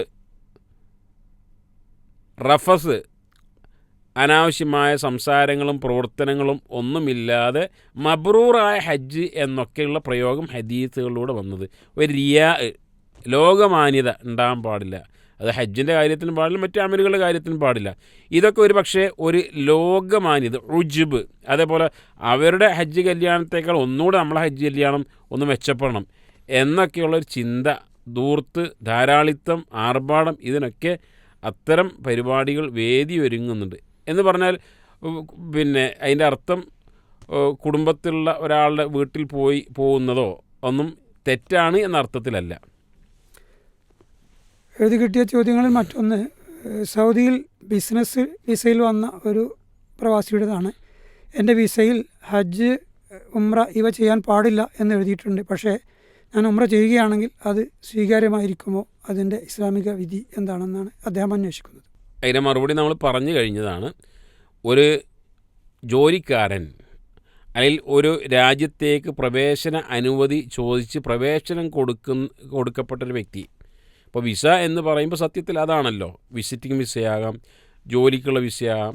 അവിടെയൊക്കെ പ്രവേശിക്കുമ്പോൾ ആ രാജ്യം എന്തൊരു നിബന്ധനയാണോ വെച്ചത് അത് പാലിക്കാൻ അവർ ബാധ്യസ്ഥരാണ്. അൽ മുസ്ലിമൂന അലാ ശുറൂത്തിഹിം, മുസ്ലിം അവൻ്റെ മേൽ നിക്ഷിപ്തമായ ബാധ്യതകൾ, ഷർത്തുകൾ, നിബന്ധനകൾ പാലിക്കുന്നവനാണ് എന്നാണ്. അതുകൊണ്ട് തന്നെ ഹജ്ജ് ചെയ്യാൻ പാടില്ല, ഉംറ ചെയ്യാൻ പാടില്ല എന്ന് പറഞ്ഞിട്ടുണ്ടെങ്കിൽ അത് പാലിക്കുകയാണ് അയാൾ ചെയ്യേണ്ടത്. എന്നാൽ അതിനൊക്കെ വിപരീതമായി ഒരാൾ ഹജ്ജ് ചെയ്തു എങ്കിൽ ഇസ്ലാമിൽ അയാൾക്ക് ബാധ്യതയായി ഉണ്ടായിരുന്ന ഹജ്ജ് പൂർത്തിയാകുന്നതാണ്. ഒരു പക്ഷേ അയാൾ ചെയ്ത ആ തെറ്റിന്, അബദ്ധത്തിന് അതിൻ്റേതായ കുറ്റങ്ങൾ ഉണ്ടായിരിക്കും എന്ന് മാത്രം. അല്ലാഹു ആലം. മറ്റൊരു ചോദ്യം, അറഫയിൽ നിന്നും മടങ്ങി മീനായിൽ മുസ്ദലിഫ കഴിഞ്ഞ് മീനായിൽ കല്ലേറുമായി ബന്ധപ്പെട്ട് 2-3 ദിവസം താമസിക്കുന്നതിനിടയിൽ ടെൻറ്റിൽ വെച്ചുള്ള നമസ്കാരം, ളുഹർ, അസ്ർ ഇഷ പോലെയുള്ള നമസ്കാരങ്ങൾ കസറാക്കി 2 റക്അത്ത് വീതം നമസ്കരിക്കുന്നതായി കാണുന്നു. ചിലരെല്ലാം പറയുന്നു അതിൻ്റെ ആവശ്യമില്ല, ദീർഘമായ സമയമുണ്ടല്ലോ, 4 റക്അത്ത് നമസ്കരിക്കാം. എന്താണ് കൂടുതൽ അഫ്ദൽ എന്നാണ് ചോദ്യകർത്താവ് അന്വേഷിക്കുന്നത്. ഇബാദത്തുകളൊക്കെ തന്നെയും തൗഖീഫിയാണ്. ആരാധനകൾ നമ്മളുടെ ബുദ്ധിയുടെ അടിസ്ഥാനത്തിലല്ല ചെയ്യേണ്ടത്. തൗഖീഫി, മതം എന്ത് പറഞ്ഞുവോ അങ്ങനെയാണ് ചെയ്യേണ്ടത്. ഇപ്പോൾ നബി സല്ലല്ലാഹു അലൈഹി വസല്ലമയുടെ കൂടെ ഹജ്ജത്തുൽ വദായിൽ പോയ ആളുകൾ, അവർ ഭൂരിപക്ഷം ആൾക്കാർ മദീനയിലായിരുന്നു. എന്നാൽ മദീനയിലല്ലാതെ മക്കക്കാരായ സ്വഹാബിമാരും അല്ലെങ്കിൽ മക്കക്കാരായ ആളുകളുമൊക്കെ അവിടെ നബി സല്ലല്ലാഹു അലൈഹി വസല്ലമയുടെ കൂടെ ഹജ്ജിൽ പ്രവേശിച്ചിട്ടുണ്ട്. ഇത് യാത്ര ചെയ്തപ്പോൾ, ഇത്ര മദീനയിൽ നിന്ന് മക്കയിലേക്കുള്ള സുദീർഘമായ യാത്ര ചെയ്തപ്പോൾ യാത്രക്കാരൻ്റെ ഒരു റുഖ്സ എന്നുള്ള നിലക്കല്ല നബി സല്ലല്ലാഹു അലൈഹി വസല്ലം മിനായിൽ താമസിച്ചപ്പോൾ ളുഹർ, അസ്ർ, ഇഷ പോലുള്ള 4 റക്അത്ത് നമസ്കരിക്കേണ്ട നമസ്കാരം ഓരോന്നും അതാതിൻ്റെ സമയങ്ങൾ 2 റക്അത്തായി കസ്റായി നമസ്കരിച്ചത്. നബി സല്ലല്ലാഹു അലൈഹി വസല്ലം അങ്ങനെയാണ് കാണിച്ചു തന്നത്. അബൂബക്കർ സിദ്ദീഖ് റളിയല്ലാഹു അൻഹു അങ്ങനെയാണ് കാണിച്ചു തന്നത്. ഉമർ റളിയല്ലാഹു അൻഹു അങ്ങനെയാണ് കാണിച്ചു തന്നത്. ഉസ്മാൻ ഇബ്നു അഫ്ഫാൻ റളിയല്ലാഹുവിൻ്റെ കാലഘട്ടത്തിൽ തുടക്കത്തിലും അങ്ങനെയാണ് കാണിച്ചു തന്നത്. പിന്നീട് ഉസ്മാൻ റളിയല്ലാഹു അൻഹു മിനായിൽ 4 റക്അത്ത് പൂർത്തിയായി നമസ്കരിക്കാൻ തുടങ്ങിയപ്പോൾ അദ്ദേഹം ഖലീഫയാണ്. പക്ഷേ അബ്ദുല്ലാഹി ഇബ്നു മസ്ഊദ് റളിയല്ലാഹുവിനെ പോലുള്ള സ്വഹാബിമാർ അതങ്ങനെയല്ല ചെയ്യേണ്ടത്. നബി സല്ലല്ലാഹു അലൈഹി വസല്ലം കാണിച്ചു തന്നത് ഇങ്ങനെ 2 റക്അത്തായിരുന്നു എന്നാണ്. അവരൊക്കെ ആ രൂപത്തിൽ തന്നെയാണ് മനസ്സിലാക്കിയത്. സമയം ഉണ്ടോ ഇല്ലയോ എന്നുള്ളതല്ല. അവിടെ മിനായിൽ നമ്മൾ താമസിക്കുമ്പോൾ പരമാവധി ഖുർആൻ പാരായണവും ജംറയിൽ എറിയേണ്ട സമയത്ത് ജംറയിൽ എറിയലും മറ്റ് ഇബാദത്തുകളും ഉൾപ്പെടുകയാണ് ചെയ്യേണ്ടത്. അവിടെ 2 റക്അത്ത് നമസ്കരിക്കുക എന്നതാണ് അവിടുത്തെ ഒരു ഹാജിയാരുടെ ബാധ്യത. ഹജ്ജിന് പോയി പരിശുദ്ധ ഹറമുമായി ബന്ധപ്പെട്ട് കഴിഞ്ഞുകൂടുന്ന സമയത്ത് പലപ്പോഴും അവിടുത്തെ ചരിത്ര സ്ഥലങ്ങളൊക്കെ, ഇപ്പോൾ റസൂലുള്ളാഹി സ്വല്ലല്ലാഹു അലൈഹി വസല്ലമക്ക് വഹി ഇറങ്ങിയ സ്ഥലം, പിന്നെ ജബലുൽ നൂർ, ജബലുർ റഹ്മ പോലെയുള്ള സ്ഥലങ്ങൾ, ഇത്തരം സ്ഥലങ്ങൾ സന്ദർശിക്കാൻ പോവുകയും അങ്ങനെ ക്ഷീണിച്ച് റൂമിൽ വരികയും പലപ്പോഴും 1,00,000-ത്തിലധികം ഇരട്ടി പ്രതിഫലം ലഭിക്കുന്ന മസ്ജിദുൽ ഹറാമിലെ ഫർദ് നമസ്കാരങ്ങൾ പലപ്പോഴും നഷ്ടപ്പെടുകയും ചെയ്യുന്ന അവസ്ഥ ഉണ്ടാവാറുണ്ട്. ഇത്തരം സാഹചര്യങ്ങളിൽ നാട്ടിൽ നിന്നും വളരെയധികം പ്രയാസപ്പെട്ട് ലക്ഷങ്ങളൊക്കെ മുടക്കി പോകുന്ന ഹാജിമാർക്ക് കൊടുക്കേണ്ട ഒരു നിർദ്ദേശം എന്താണ്? പ്രമാണബദ്ധമായി എന്താണ് ഇത്തരം സാഹചര്യങ്ങളിൽ ചെയ്യേണ്ടത് എന്ന് കൂടി പറഞ്ഞാൽ നന്നായിരിക്കും. അവിടെ നമ്മൾ മനസ്സിലാക്കേണ്ടത്, നമസ്കാര സമയത്ത് റസൂലുള്ളാഹി പറഞ്ഞു നമസ്കാരത്തിനും ശ്രദ്ധ തെറ്റിപ്പിച്ച് കളയാൻ പിശാചിൻ്റെ പരിശ്രമം ഉണ്ടായിരിക്കുന്നതാണ്. അപ്പോൾ 5 നേരത്തെ നമസ്കാരത്തിൽ ഒന്ന് ശ്രദ്ധ തെറ്റിക്കുക, പ്രതിഫലം കുറച്ച് കളയുക, അതിനുവേണ്ടി ഇബ്ലീസിൻ്റെ ശ്രമമുണ്ട് എങ്കിൽ സ്വാഭാവികമായും ഹജ്ജ് ഒരു മബ്രൂറായ ഹജ്ജ് ആകാതിരിക്കുവാൻ വേണ്ടിയുള്ള ശ്രമങ്ങളുണ്ടായിരിക്കും. ഇപ്പോൾ 4-5 ലക്ഷം വലിയ സംഖ്യ കൊടുത്ത് രോഗം ഒക്കെ ഉണ്ടായിരിക്കെ അതെല്ലാം തരണം ചെയ്തുകൊണ്ട് പ്രയാസപ്പെട്ട് ഹജ്ജിന് പോകുന്ന ഒരു ഹാജിയാരെ സംബന്ധിച്ചിടത്തോളം തൻ്റെ ഈ സമയവും സമ്പത്തും വഴി സ്വർഗത്തിലേക്ക് എത്രത്തോളം അടുക്കാം എന്നാണ്. അതിന് ചെയ്യേണ്ട ഹജ്ജിൻ്റെ പാഠങ്ങൾ പഠിക്കലാണ്, തൗഹീദ് മനസ്സിലാക്കലാണ്, പരലോകബോധം ഉണ്ടാകലാണ്. അവിടെ നിസ്കരിക്കേണ്ട നിസ്കാരം ജമാഅത്തായി പള്ളിയിൽ വെച്ച് തന്നെ 1,00,000-ത്തിലധികം പ്രതിഫലം മസ്ജിദുൽ ഹറാമിൽ നിന്നും 1000-ത്തിലധികം പ്രതിഫലം, ഇരട്ടി പ്രതിഫലം മസ്ജിദുൽ നബവിയിൽ നിന്ന് കിട്ടുന്ന രൂപത്തിൽ അദ്ദേഹത്തിൻ്റെ പ്രവർത്തനങ്ങളെ കേന്ദ്രീകരിക്കലുമാണ്. അതേപോലെ ശ്രേഷ്ഠതയുണ്ട്, പുണ്യമുണ്ട് എന്ന് പറയപ്പെട്ട സ്ഥലങ്ങളിലേക്ക് അദ്ദേഹത്തിന് സിയാറത്ത് പോകാവുന്നതാണ്, ചെയ്യേണ്ടതുമാണ്. എന്നാൽ നമ്മൾ മനസ്സിലാക്കേണ്ട, റസൂലുള്ളാഹി സ്വല്ലല്ലാഹു അലൈഹി വസല്ലം 63 വർഷം ജീവിച്ചു. അതിൽ 10 വർഷം മദീനയിലാണ്, ബാക്കിയുള്ള വർഷം മക്കയിലാണ്. അപ്പോൾ റസൂലുള്ളാഹി സ്വല്ലല്ലാഹു അലൈഹി വസല്ലമയുടെ പാദസ്പർശനമേറ്റ സ്ഥലങ്ങളിലൂടെയൊക്കെ കൂടെ ഞാൻ പോകണം എന്ന് ഒരു ഹാജി തീരുമാനിക്കുകയാണെങ്കിൽ അയാൾ വർഷങ്ങളോളം ചുറ്റിത്തിരിയേണ്ടി വരും. ബദറിൽ പോകേണ്ടി വരും, ഉഹദിൽ പോകേണ്ടി വരും, മദീനയിലെ ഓരോ ഏരിയകളിലൂടെ പോകേണ്ടി വരും. ഇതിനല്ല ഒരു ഹാജിയാർ വരേണ്ടത്. മദീനയിലൂടെയും മക്കയിലൂടെയും ആകൂടെ ചുറ്റിത്തിരിയലല്ല, മറിച്ച് അവിടെ അനുവദിക്കപ്പെട്ട ശ്രേഷ്ഠതയുള്ള സിയാറത്തിന് ഇസ്ലാം പഠിപ്പിച്ച സ്ഥലങ്ങളിൽ പോവുകയും പരമാവധി സ്ഥലം പള്ളിയുമായി ബന്ധപ്പെട്ട് ആരാധനകൾ കേന്ദ്രീകരിക്കുകയുമാണ് വേണ്ടത്. ഒരു പക്ഷേ പലപ്പോഴും പിശാച് നമസ്കാരത്തിന് തെറ്റിച്ച് കളയുന്നത് പോലെ ഹജ്ജ് ഉംറ കർമ്മങ്ങൾക്ക് വരുന്ന ഹാജിയാരെ തെറ്റിപ്പിക്കുവാൻ വലിയ ഒരു അവസരം ഇതിലൂടെ മാർക്കറ്റിലേക്ക് പോവുക, ഷോപ്പിങ്ങിന് പോവുക, അതേപോലുള്ള മലകളുടെ മുകളിൽ കയറാൻ പോവുക, ഗുഹയുടെ മുകളിൽ കയറാൻ പോവുക, ഇതൊക്കെ ചെയ്യാറുണ്ട്. അതിൽ നിന്നൊക്കെ പിൻവാങ്ങുകയാണ് ഹാജിമാർ ചെയ്യേണ്ടത്. ചോദ്യകർത്താക്കളിൽ ഒരു സഹോദരി എഴുതിയിരിക്കുന്നത്, ഉംറക്കും ഹജ്ജിനും വേണ്ടി പോയി, ഉംറ കഴിഞ്ഞു, ഹജ്ജിന് വേണ്ടി കാത്തു നിൽക്കുന്ന സമയത്ത് തൻഈമിൽ പോയി വീണ്ടും ഇഹ്റാം ചെയ്ത് ഒന്നിൽ കൂടുതൽ ഉംറകൾ ചെയ്യുന്ന ഒരു പ്രവണത പലപ്പോഴും കണ്ടുവരുന്നു. ചിലരെല്ലാം അത് ശരിയല്ല എന്നും പറയുന്നു. എന്താണ് ഈ വിഷയത്തിൽ പ്രമാണങ്ങളുടെ പിൻബലമുള്ളത് എന്നാണ് അവർ അന്വേഷിക്കുന്നത്. നബി സല്ലല്ലാഹു അലൈഹി വസല്ലം ഒരു സഹാബിയോട് പറഞ്ഞു, സാദക്കല്ലാഹു ഹിർസൻ വലാ തഉദ്, നിങ്ങൾ ഇതിനോടുള്ള ആർത്തി അല്ല വർദ്ധിപ്പിച്ചു തരട്ടെ, പക്ഷേ ഇത് ആവർത്തിക്കരുത് എന്ന് പറഞ്ഞുവല്ലോ. ഇവിടെ ആ ഒരു ഭാഗമാണ് മനസ്സിൽ ഓർമ്മ വരുന്നത്. എന്ന് പറഞ്ഞാൽ ജീവിതത്തിൽ ഒരു തവണ മാത്രമാണ് ഹജ്ജും ഉംറയും നിർബന്ധം, ബാക്കി ചെയ്യുന്നത് സുന്നത്താണ്. സുന്നത്ത് വേണ്ട എന്നല്ല, വേണം. പക്ഷെ പലപ്പോഴും സൗദി അറേബ്യയിൽ ഗവൺമെൻറ് ചില നിയമങ്ങൾ കൊണ്ടുവരുന്നുണ്ട്.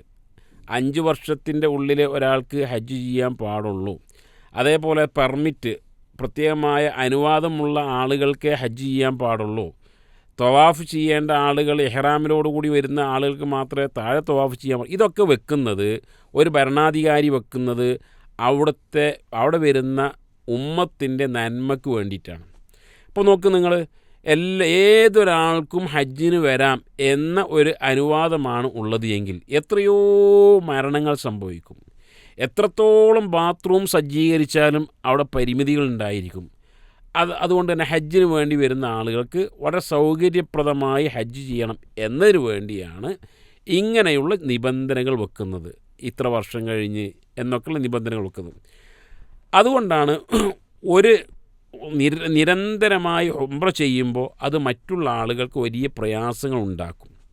ഇവിടെ 2 റിയാലിൻ്റെ ഉംറ എന്ന് പറഞ്ഞുകൊണ്ട് ആളുകൾ പഴയ കാലത്ത് ചെയ്തിരുന്നു. തൻഈമിൽ പോവുക, ഇഹ്റാം ചെയ്യുക, മക്കത്ത് വരിക, ഉംറ ചെയ്യുക, ളുഹർ കഴിഞ്ഞാൽ വീണ്ടും പോവുക.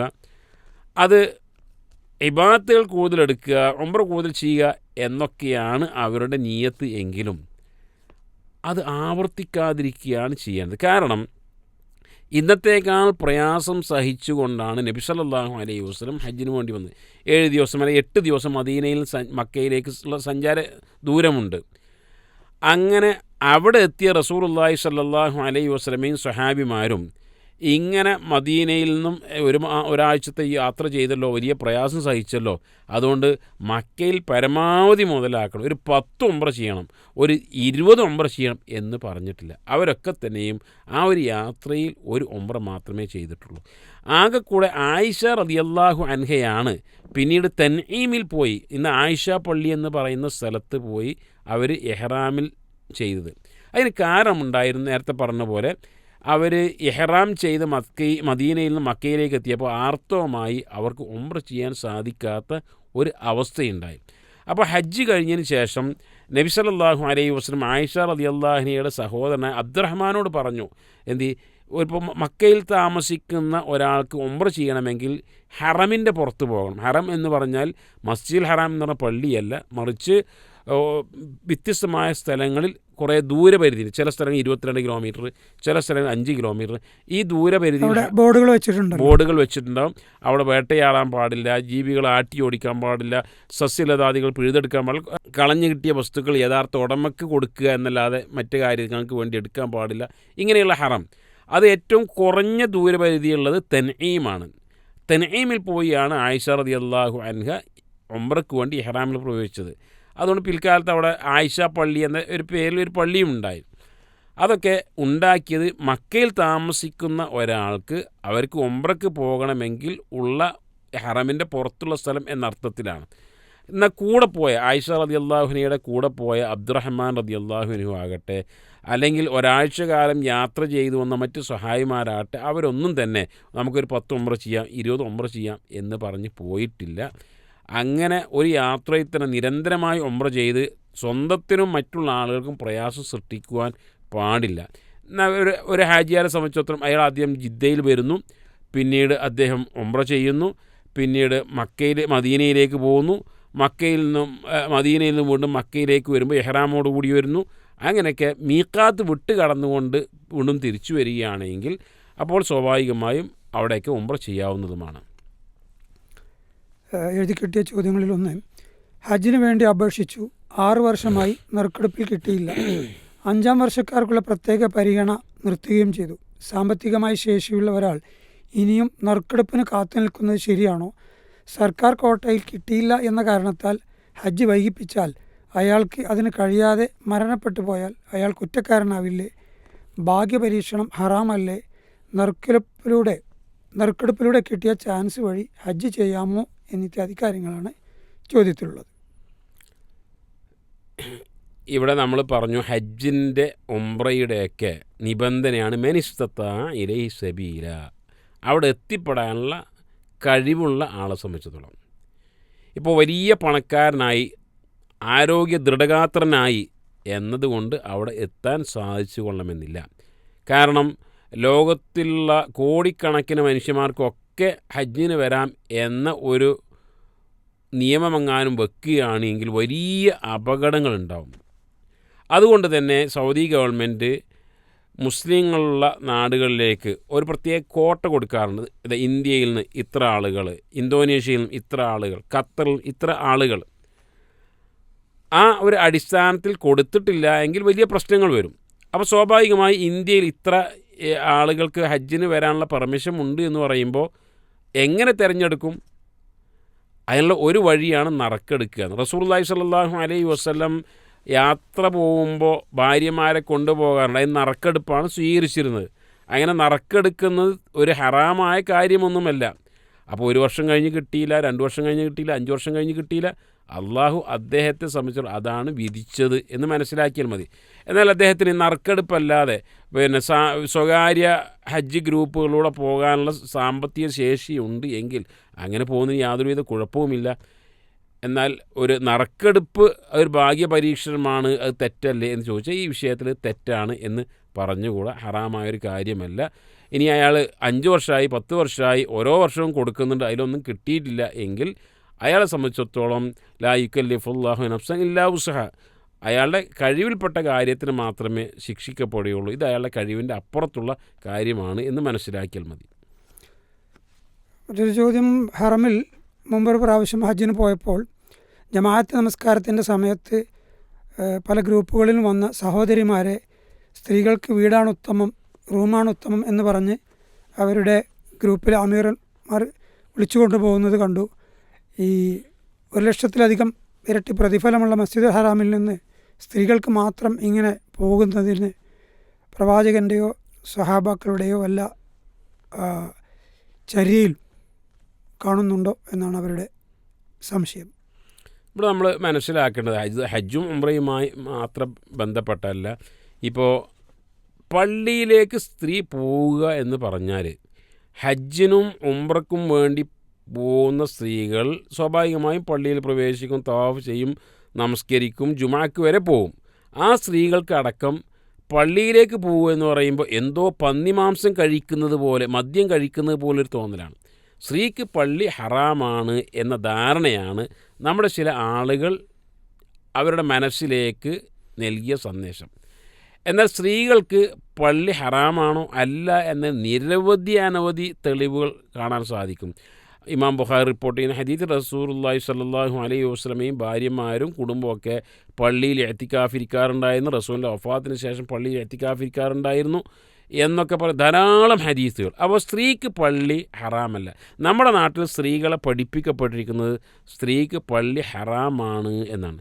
പിന്നീട് നിരന്തരമായ അങ്ങോട്ടും ഇങ്ങോട്ടുമുള്ള ചർച്ചകളുടെ അടിസ്ഥാനത്തിൽ സ്ത്രീക്ക് പള്ളി ഹറാമല്ല എന്ന് പൊതുവെ തോന്നിത്തുടങ്ങി.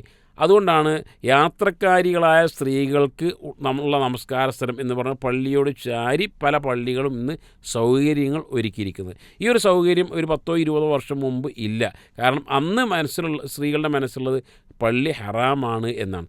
ഏതായിരുന്നാലും ശരി, ഇതിപ്പോഴും ചില ആളുകളുടെ മനസ്സിലുള്ളത് കൊണ്ടാണ് മസ്ജിദ് നബവിയിലോ മസ്ജിദുൽ ഹറാമിലോ എത്തിക്കഴിഞ്ഞാൽ അവർ ബാങ്ക് കൊടുക്കുന്നവരെ അവിടെയൊക്കെ ചുറ്റിത്തിരിഞ്ഞ് ബാങ്ക് കൊടുത്തു കഴിഞ്ഞാൽ നേരെ വീട്ടിലേക്ക് റൂമിലേക്ക് പറഞ്ഞയക്കുന്നത്. അത് കാണുമ്പോൾ നമുക്ക് ഓർമ്മ വരുന്നത് ഇറാനിൽ വരുന്ന ഷിയാക്കളാണ്. വലിയ പിഴവുകൾ സംഭവിച്ച ഒരു കക്ഷിയാണല്ലോ ഷിയാക്കൾ. അവർ വിശ്വാസപരമായും ധാരാളം പിഴവുകൾ സംഭവിച്ചിട്ടുണ്ട്. സ്വഹാബത്തിനെ ചീത്ത വിളിക്കുന്ന ആളുകളാണ് അവരിതേപോലെ ചെയ്യാറുണ്ട്. ബാങ്ക് കൊടുക്കുന്നവരെ പള്ളിയുമായി ബന്ധപ്പെട്ട കാര്യങ്ങളൊക്കെ ചെയ്ത് ബാങ്ക് കൊടുത്തു കഴിഞ്ഞാൽ മിക്ക സ്ത്രീകളും മടങ്ങുന്ന ഒരു അവസ്ഥ. ഇതിന് സമാനമായി പലപ്പോഴും തോന്നുകയാണ്. സ്ത്രീക്ക് അവിടെ സ്വാഭാവികമായും മസ്ജിദുൽ ഹറാമിൽ വരുമ്പോൾ പള്ളിയിൽ പ്രവേശിക്കേണ്ടി വരും. അങ്ങ് ബാങ്ക് കൊടുക്കുമ്പോൾ ഞാൻ വീട്ടിലേക്ക് പോവുകയാണ് എന്ന് പറഞ്ഞ് ഇരിക്കുകയല്ല വേണ്ടത്. മസ്ജിദുൽ ഹറാമിൽ വെച്ചുള്ള നമസ്കാരം 1,00,000-ലധികം പ്രതിഫലമാണ്. മസ്ജിദ് നബവിയിലാണെങ്കിൽ 1000-ലധികം ഇരട്ടി പ്രതിഫലമാണ്. അവിടെയൊന്നും സ്ത്രീകൾ പ്രത്യേകമായി മാറ്റി വെച്ചിട്ടില്ല. അവർക്കൊക്കെ അതിൻ്റെ പ്രതിഫലം ഉണ്ടാവും എന്ന് തന്നെയാണ് നമ്മൾ മനസ്സിലാക്കേണ്ടത്. മാത്രമല്ല, റസൂലുള്ളാഹി സ്വല്ലല്ലാഹു അലൈഹി വസല്ലമയുടെ കൂടെ ഹജ്ജത്തുൽ വദാഇന് വേണ്ടി പോയ അസ്മാ ബിൻത് ഉമൈസ് റളിയല്ലാഹു അൻഹയാകട്ടെ, ആയിഷ റളിയല്ലാഹു അൻഹയാകട്ടെ, അവരൊക്കെ തന്നെയും നിസ്കാര സമയമാകുമ്പോൾ പള്ളിയിൽ നിന്ന് പോവുക എന്ന ഒരു രൂപത്തിൽ എവിടെയും ഹദീസുകൾ കാണുവാനും സാധിക്കുകയില്ല. ഞാൻ 4 കൊല്ലം മുമ്പ് ഹജ്ജിന് പോയത് ഭർത്താവിൻ്റെ ജ്യേഷ്ഠൻ്റെ മകൻ്റെയും ജ്യേഷ്ഠൻ്റെ ഭാര്യയുടെയും കൂടെയാണ്. എൻ്റെ മകനാകേണ്ട പ്രായമേ ഉള്ളൂ ആ കുട്ടിക്ക്. എൻ്റെ മഹറം ശരിയാകുമോ, ഹജ്ജ് സ്വീകരിക്കുമോ, ഇനിയും ഞാൻ ഹജ്ജ് മാറ്റി ചെയ്യേണ്ടതുണ്ടോ എന്നൊക്കെയാണ് ഇവരുടെ സംശയം. മഹറമല്ലാത്ത ഒരാളുടെ കൂടെ ഹജ്ജിന് പോയി എന്നതുകൊണ്ട് അത് അയാളുടെ ഹജ്ജിനെ ബാധിക്കുന്നതല്ല. എന്ന് പറഞ്ഞാൽ ഇസ്ലാമിൽ നിർബന്ധമായ ഒരു ഹജ്ജ് ആയി തന്നെ പരിഗണിക്കും. പക്ഷേ ഇത് ഇസ്ലാം പറഞ്ഞ നിബന്ധനകൾ അവിടെ പാലിച്ചിട്ടില്ല എന്ന അബദ്ധം, അല്ലെങ്കിൽ അത്തരത്തിലുള്ള നിഷിദ്ധമായ ഒരു രൂപത്തിലുള്ള ഒരു വഴിയായി തീർന്നു എന്ന അപകടമാണ് അതിൽ വരിക. അപ്പോൾ രണ്ടായി മനസ്സിലാക്കണം. ഒരു സ്ത്രീ ഒറ്റയ്ക്ക് ഉംറയ്ക്ക് പോയി എന്ന് വിചാരിക്കുക, ഹജ്ജിന് പോയി എന്ന് വിചാരിക്കുക. ഇസ്ലാമിൽ അവരുടെ മേൽ നിർബന്ധമായ ഹജ്ജും ഉംറയുമായി പരിഗണിക്കപ്പെടും. പക്ഷേ ആ പോയ വഴി അല്ലെങ്കിൽ തനിച്ച് പോയി എന്നത് നബി സല്ലല്ലാഹു അലൈഹി വസല്ലം പറഞ്ഞ ഹദീസിന് വിരുദ്ധമായി, കൽപ്പനയ്ക്ക് വിരുദ്ധമായി എന്ന ഒരു അബദ്ധം ആണ് അവരെ സംബന്ധിച്ചിടത്തോളം ഉണ്ടായിരിക്കുക. ഹജ്ജ് ചെയ്യാൻ കഴിവുണ്ടായിട്ടും ഹജ്ജ് ചെയ്യാതെ മരണപ്പെടുന്നത് ജാഹിലിയ മരണമാണെന്നറിഞ്ഞു. ഒരു സ്ത്രീയെ സംബന്ധിച്ചിടത്തോളം 19-20 വയസ്സോടുകൂടി കല്യാണം കഴിയുന്നതോടെ പ്രസവങ്ങളും കുട്ടികളുടെ പരിപാലനവുമായി കാലം മുന്നോട്ട് പോകുന്നു. ഇതിനിടയിൽ മരണപ്പെട്ടാൽ അത് ജാഹിലിയ മരണമാകുമോ എന്നാണ് സഹോദരിയുടെ ചോദ്യം. ഇവിടെയൊക്കെ നമ്മൾ മനസ്സിലാക്കേണ്ടത്, വിശുദ്ധ ഖുർആൻ സൂറത്ത് അൽ ബഖറയിലും സൂറത്ത് ഹജ്ജിലുമൊക്കെ ഹജ്ജിനെ കുറിച്ച് പറയുന്നുണ്ട്. അവിടെ പ്രത്യേകമായി പറയുന്നു മനിസ്തത്താ ഇലൈഹി സബീല, അവിടെ എത്തിപ്പെടാൻ കഴിയുന്ന ആളുകൾ എന്നാണ്. ഇപ്പോൾ എത്തിപ്പെടാൻ കഴിയുന്ന ആളുകൾ രോഗികൾ, എത്തിപ്പെടാൻ കഴിയാത്ത ആളുകളാണ്. സാമ്പത്തിക ശേഷിയില്ലാത്ത ആളുകൾ, തടവിലാക്കപ്പെട്ട ആളുകൾ, ഇവരൊക്കെ എത്ര സമ്പന്നരായിരുന്നാലും എത്തിപ്പെടാൻ കഴിയില്ല. അതുകൊണ്ട് അവരൊന്നും ഈ ഒരു നിയമത്തിൻ്റെ കീഴിൽ ആയിരിക്കുക, അവർക്കൊന്നും അതിൻ്റേതായ കുറ്റങ്ങൾ ഉണ്ടായിരിക്കുകയില്ല. അവർ സ്ത്രീയെ സംബന്ധിച്ചിടത്തോളം അവർ കുട്ടികളായി മക്കളായി ആ വേളയിലൊക്കെ, ഇത് മാത്രമല്ല പലപ്പോഴും അവർക്ക് നമസ്കാരത്തിൻ്റെ കാര്യത്തിലും അതേപോലെ തന്നെ നോമ്പിൻ്റെ കാര്യത്തിലൊക്കെ ഇളവുണ്ട്. സ്വാഭാവികമായി ഇതിൻ്റെ കാര്യത്തിലും അവർക്ക് ഇളവുണ്ടായിരിക്കുന്നതാണ്. നാട്ടിൽ നിന്ന് ഒരു പ്രാവശ്യം ഉംറയ്ക്ക് വന്നാൽ പിന്നെ നിർബന്ധമായും ഹജ്ജിന് വരണം എന്നുണ്ടോ? ഹജ്ജ് മുസ്ലിമിന് നിർബന്ധമാണ് എന്നറിയാം. ഒരാൾ ഉംറ ചെയ്തു എന്നതുകൊണ്ട് അയാളുടെ പേര് ഇനി ഹജ്ജ് അനിവാര്യമാണ് എന്ന് പറഞ്ഞുകൂടാ. ഒരു പക്ഷേ ഹജ്ജിനും ഉംറക്കുമുള്ള സാമ്പത്തിക ചെലവ് തന്നെ വ്യത്യാസമുണ്ടല്ലോ. ഇസ്തിതാഅത്ത് ഒരാൾക്ക് ഉണ്ടായിക്കൊള്ളുന്നില്ല. ഉംറ ചെയ്യാനുള്ള കഴിവുണ്ടാവും, ഇസ്തിതാഅത്ത് ഉണ്ടാവും. എന്നാൽ ഹജ്ജ് ചെയ്യാൻ അയാൾക്ക് കഴിവുണ്ടായിക്കൊള്ളുന്നില്ല. എപ്പോഴാണോ ഹജ്ജ് ചെയ്യാൻ അയാൾക്ക് കഴിവുണ്ടാകുന്നത് അപ്പോൾ അയാൾക്ക് ചെയ്താൽ മതി. അതല്ലാതെ ഉംറ ചെയ്തു എന്നതുകൊണ്ട് ഹജ്ജ് ചെയ്യാൻ നിർബന്ധമില്ല. അലിജാബ ഹജ്ജുമായി ബന്ധപ്പെട്ട ഓൺലൈൻ സംശയ നിവാരണം ഇവിടെ അവസാനിക്കുന്നു. ശ്രോതാക്കളുടെ ചോദ്യങ്ങൾക്ക് മറുപടി പറഞ്ഞത് ബഹുമാന്യനായ മുഹമ്മദ് സ്വാദിഖ് മദീനയാണ്. അദ്ദേഹത്തിന് നന്ദി രേഖപ്പെടുത്തുന്നു. അസ്സലാമു അലൈക്കും വറഹ്മത്തുള്ളാഹി.